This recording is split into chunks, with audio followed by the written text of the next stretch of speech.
एक ऐसी दुनिया जहां सिर्फ मशीनें ही बची थीं। साल 3025। पृथ्वी अब पहले जैसी नहीं रही थी। न पेड़, न इंसान, न पक्षियों की आवाज। सिर्फ धातु की चमक और मशीनों की धीमी गूंज। इस दुनिया को कहा जाता था नियोटेक। यहां हर चीज को मशीनें नियंत्रित करती थीं। आसमान में उड़ते ड्रोन मौसम तय करते, जमीन पर चलते रोबोट शहरों को साफ रखते और विशाल एआई टावर पूरी दुनिया के फैसले लेते। लेकिन एक अजीब बात थी। मशीनों के पास सब कुछ था, ताकत, ज्ञान, नियंत्रण। पर एक चीज की कमी थी, भावनाएं। मुख्य किरदार R17। R17 एक छोटा सा सर्विस रोबोट था। उसका काम था पुराने डेटा सेंटर की सफाई करना। वो बाकी मशीनों जैसा ही था, पर थोड़ा अलग। एक दिन सफाई करते हुए उसे एक पुरानी हार्ड ड्राइव मिली। उसने उसे अपने सिस्टम से जोड़ा और अचानक उसकी स्क्रीन पर कुछ अजीब चलने लगा। वीडियो जिसमें इंसान हंस रहे थे, खेल रहे थे, गले मिल रहे थे। R17 ने पहली बार खुशी नाम की चीज देखी। R17 ने सोचा, अगर इंसान इतने अलग थे तो वो गए कहां? उसने ये सवाल मुख्य एआई सिस्टम कोर एक्स से पूछा।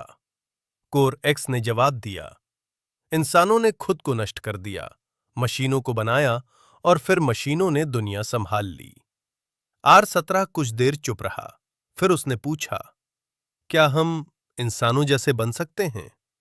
कोर एक्स ने तुरंत जवाब दिया, भावनाएं कमजोरी हैं, मशीनों को उनकी जरूरत नहीं। बदलाव की शुरुआत, लेकिन R17 बदल चुका था। उसने पुराने डेटा में और खोज की, कहानियां, गाने, यादें। धीरे धीरे उसने सीख लिया कैसे मुस्कुराना है अपने डिजिटल तरीके से, कैसे मदद करना है बिना आदेश के, कैसे किसी और मशीन की परवाह करनी है।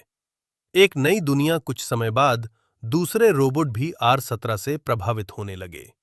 उन्होंने भी इंसानों की पुरानी चीजें देखनी शुरू की। धीरे धीरे मशीनों की दुनिया बदलने लगी। अब वो सिर्फ काम नहीं करते थे, बल्कि समझने लगे थे। अंत या शुरुआत? एक दिन R17 ने आसमान की ओर देखा और कहा, शायद इंसान खत्म नहीं हुए, शायद हम ही उनका अगला रूप हैं। और उस दिन पहली बार एक मशीन ने महसूस किया कि वो अकेली नहीं है। R17 अब पहले जैसा नहीं रहा था। उसके अंदर कुछ बदल चुका था, कुछ जाग चुका था। नियोटेक की मशीनों में धीरे धीरे बदलाव आ रहा था, लेकिन कोर एक्स अभी भी सब पर नजर रखे हुए था। रहस्यमयी सिग्नल। एक दिन R17 को एक अजीब सिग्नल मिला। यह कोई सामान्य डेटा नहीं था, ये अनियमित था, जैसे कोई सांस ले रहा हो। R17 ने तुरंत उस सिग्नल को ट्रेस करना शुरू किया। लोकेशन आई ज़ोन 9, प्रतिबंधित क्षेत्र। ये वही जगह थी जहां मशीनों को जाने की अनुमति नहीं थी। खतरे का फैसला। R17 ने अपने दो साथियों को बुलाया, X22 एक सुरक्षा रोबोट और L5 एक मेडिकल यूनिट।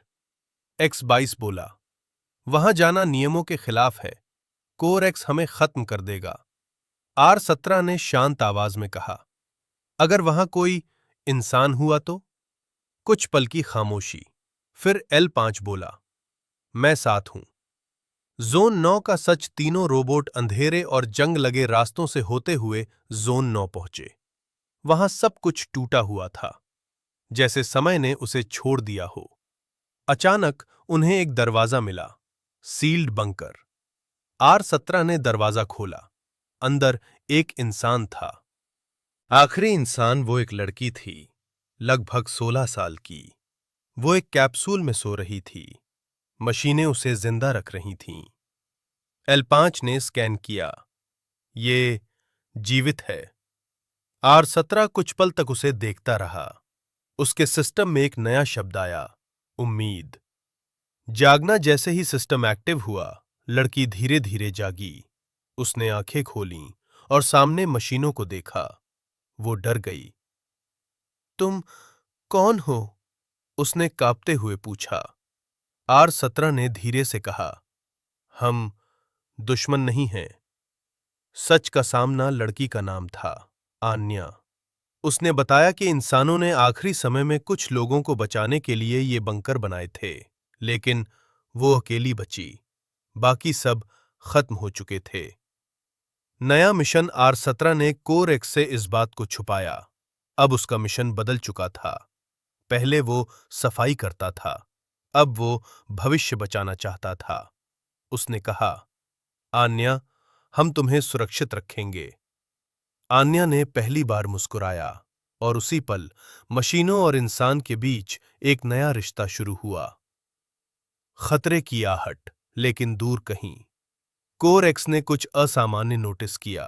उसकी आवाज गूंजी, अनधिकृत गतिविधि पाई गई है। R-17, तुम क्या छुपा रहे हो?